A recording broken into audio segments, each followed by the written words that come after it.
you'll see how I was watching a tax commercial and they were rapping and throwing money and doing things that are associated with this genre, okay? So it was for H&R Block. I was talking to my girlfriend and I said, are you seeing this? This is incredible to me. It's amazing. However, I want you to understand, let's get into the $9.99. So yes, he's going through all those basic things, but the $9.99 has everything to do with transcendence and spirituality and evolution, which is exactly what Jay has done in every song on this 444 album, from dealing with his mother's sexuality and embracing her no matter what, which is not done in the black community or hip-hop culture. So right there, he's breaking rank. His mother has a song on this album where he's talking about his mother being gay and accepting her and loving her no matter who she loves, and then she does a beautiful poem at the end. That is groundbreaking, especially for a man of his status, because he's not just a regular rapper that nobody's heard of. This is a person who is hobnobbing with our former president, and he is purchasing art, and he did a live art installation at the MoMA a couple years ago that was incredible. And he is an art purveyor. He also is a person that takes in life on many levels. So he's not this one-dimensional character. I think that's what I'm trying to convey today. There's more to all of us. And even this person that you may look at and think, I know what he's about. There's a lot more going on, and there's that for you too, I think. So as we get into 999, and he's dealing with that and breaking rank with his mother, to admitting that he is flawed and how he's been in his marriage. These are things that he would have not ever owned up to if he were not being led, is my estimation. So I want to take you inside the journey via the angel number. When you're dealing with 999, it's comprised of the vibrations of the number being tripled. So it's a very powerful number because it's just not 19. 9 comes with its own power, but it resonates with the universal spiritual laws. It resonates with a higher perspective and influence. I would say he's very influential. It resonates with benevolence and altruism and nonconformity. In many of his raps, he talks about being a nonconformist and leading life as a positive example for others. Now, here's the funny thing about him. He's not always been a positive example, and he talks about that. We're going to get into some of the lyrics in a moment so you can understand that he's not trying to whitewash or sugarcoat who he is. And I think there's strength in that vulnerability. I think that if we could lean out of the shame of our past for any of us, that we can embrace and be not as judgmental about what we might be being led to do, and we might not have to estimate whether we're worthy to hold or do or give the message that we felt led to give because we weren't the greatest person that we thought we should be, or we weren't an ideal. We have an ideal of what we should have been, and I think that that's something that I find him struggling with, and it's something I relate to as a human. So he's leading when you're dealing with 999. It's about a higher perspective. It's about an expansive viewpoint, duty, and calling. It's about strength of character, philanthropy, humanitarianism, light working. Isn't that interesting? Jayz is using that number, talking about it. He doesn't. I don't even think I don't know if he fully realizes what he's doing, but to me, I was like, you're light working here. It also denotes endings and conclusions. So let's stop there for a moment. Endings and conclusions. Jayz is ending a superficial part of his life, the bling-bling, big pimpin', all that stuff he talked about, where he didn't connect in love with his wife, and he allowed his ego to rule the day. And we'll get more into that in a moment. But I thought that was a fascinating thing. It deals with endings, and it sounds like he's really trying to end some things. When you're dealing with angel number 999, it also brings a message that certain aspects of your life are coming to the end or close point, or a phase or cycle is ending. And it's so important for you to trust that it's happening for karmic reasons, which will become evident in the near future for you to fully pursue your life's purpose and soul mission as your soul's destiny dictates. So it's so important that you trust the information and the guidance and assistance that you will need upon your path to be supplied. When you're dealing with this, it's a strong message, that 999, to fully devote yourself to your life's mission without delay. Listen to the guidance from your angels, and if feelings of fear or doubt come about in your life's path, sweep them away because you're doing what you should be doing. What Jayz understands on a vibrational level, when I hear him talking about these angel numbers, is that it's time for change. And we often look at others and place expectations about who they are and what the nature of their spiritual life may be. Isn't that funny?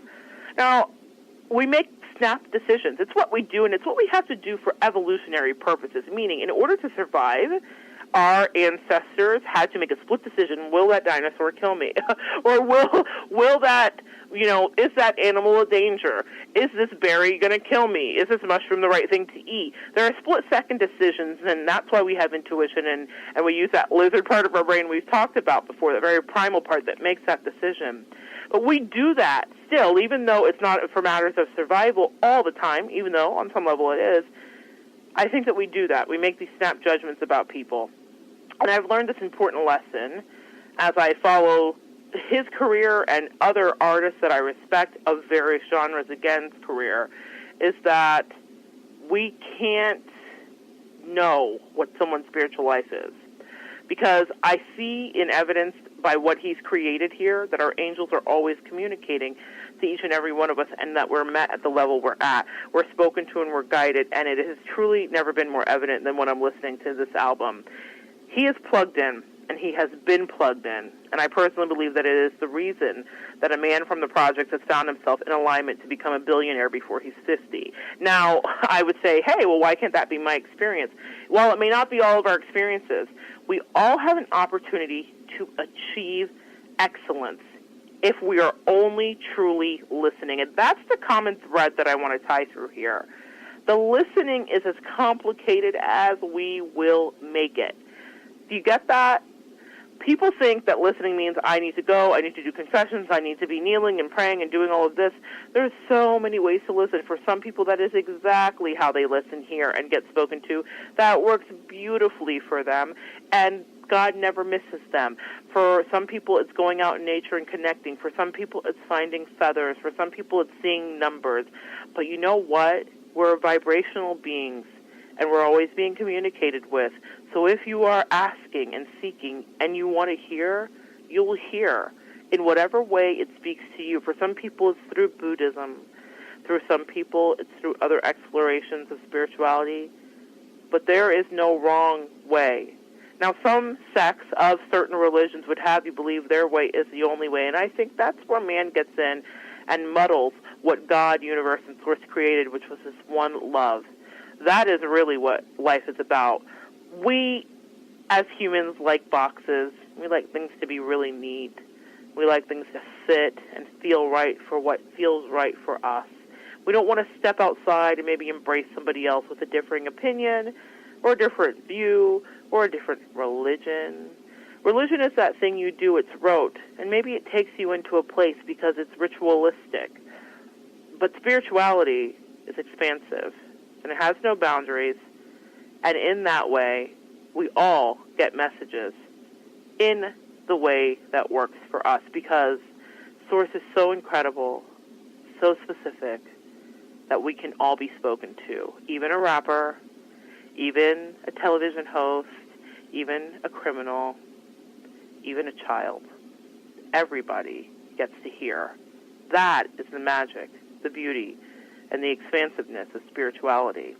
Far less constricting than religion. I want you to think about that. So, back to Jayz. I think we all have this opportunity to achieve excellence if we're listening. And like I said, Jayz may not be going to Mass every Sunday, but he's plugged in. And so, I ask you today, what are the ways that you're plugged in? How do you plug in? How do you connect? And I was recently talking with a friend who's a life coach, and we were discussing the crippling effects of ego. Yes, this is a conversation I just happen to have on a Tuesday, because I'm always thinking about how to grow, how to stamp out my ego, identifying ego in others, figuring out what way do I really evolve. It's not just the name of the show, it's the way I try to live my life. And she reminded me that as an acronym, it stands for edging God out. So sit with that for a moment. Edging God out. That's what our ego is. In those moments when we know that we should be shifting and doing a new thing, we sometimes find ourselves in the position where we're doing a different thing and not understanding what's driving us. It's our ego. God, no coincidence, that if you rearrange that word too, it spells God, ego. If you refocus, you get God. When you focus on yourself, you get ego. So it's all about a myopic or a macro view of things. I think you need to zoom out sometimes and realize that the big picture is God. The small picture, that myopic picture, is ego. So when you're dealing with that, I was writing the show, I thought, okay, let's go back to Jay-Z. It boomeranged me right back. In his songs, he explores killing his ego. In fact, there's a song in which he addresses the subject, and the name of the song is called Kill Jay-Z. And I thought this was so Brene Brown level of vulnerability. If you're familiar with the work of Brene Brown, she is a doctor who talks about the work of shame and vulnerability and living full out. You could probably see her on a lot of TED Talks, Oprah, various things like that. If you're curious, you can YouTube her easily. Brene Brown. She's from Texas. Good old Texas girl. But what Jay-Z does in this song reminds me of the work. I'm thinking, is he reading Brene Brown? I don't know his life, but I am in awe of the way that he has ripped back a lot of the bravado and gotten to the truth. So let's talk about some of these lyrics. He says, kill Jay-Z. They'll never love you. You'll never be enough. Let's just keep it real, Jay-Z. I'll stop there. Hello, that doesn't sound like a rap of misogyny to me. It absolutely sounds like the inner child vulnerable place that we all have. They'll never love you. You'll never be enough. How many of us have thought that no matter what we do, we are not enough? We are never going to be loved, and that we're only as good as the last thing we've done. And this is something that I see that happens a lot with artists, too. We hold ourselves, creators, content creators, artists, whatever you want to call yourself, in this new Wild West of the Internet's world. If you've created something, it's easy to feel like you're only as good as the last thing you created. For some people that put out a grand opus and they get out the thing they need to get out. I think of To Kill a Mockingbird, this book that was written, and then not much else, but she came here to do this one thing. And she may have done other things, but that was the thing that shifted the way that we looked at what was going on in race and society. And she was brave and bold, and she spoke her truth about it. And she wasn't even living inside of the experience. It was her observing the experience from a different perspective. She wasn't the minority, but she birthed this work, and it was amazing. And I'm sure, and I've heard interviews and read things with her really where she struggles with what she did after, and was it ever enough, and could she ever rise to that occasion? Could she ever do that again and have that phenomenon? Sometimes we come here to birth something. When you're an artist and you want to be perpetually creating, you find yourself in a position where you think, this is all I have, and what if the next thing isn't as good as this last thing, and what if I never hit those numbers again, and what if I never do this much or sell as much? There is this drive, ego, we edge God out, and we get into ourselves, and we think, I'm not enough, and we think it's all about us. Jay-Z, in being a vessel and allowing some downloads to come through in this album, has in fact done exactly what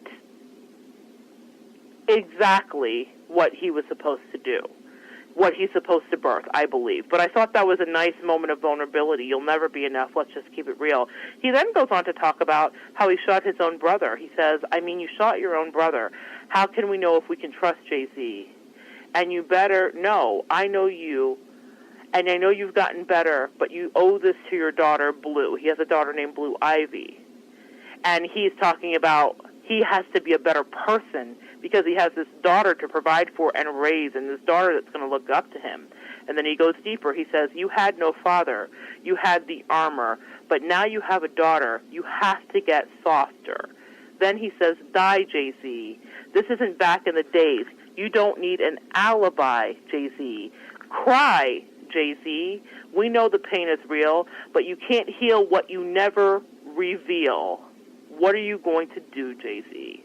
Does this sound like basic beats and stuff to play in the club? No, this sounds like the journal writing of a person who's stripping himself bare. I was so impressed that I wrote a show about it because I thought, my God, this sounds like what I might go through or what other thinkers go through and people that are introspective. This doesn't sound like somebody from the hood. This sounds like an evolved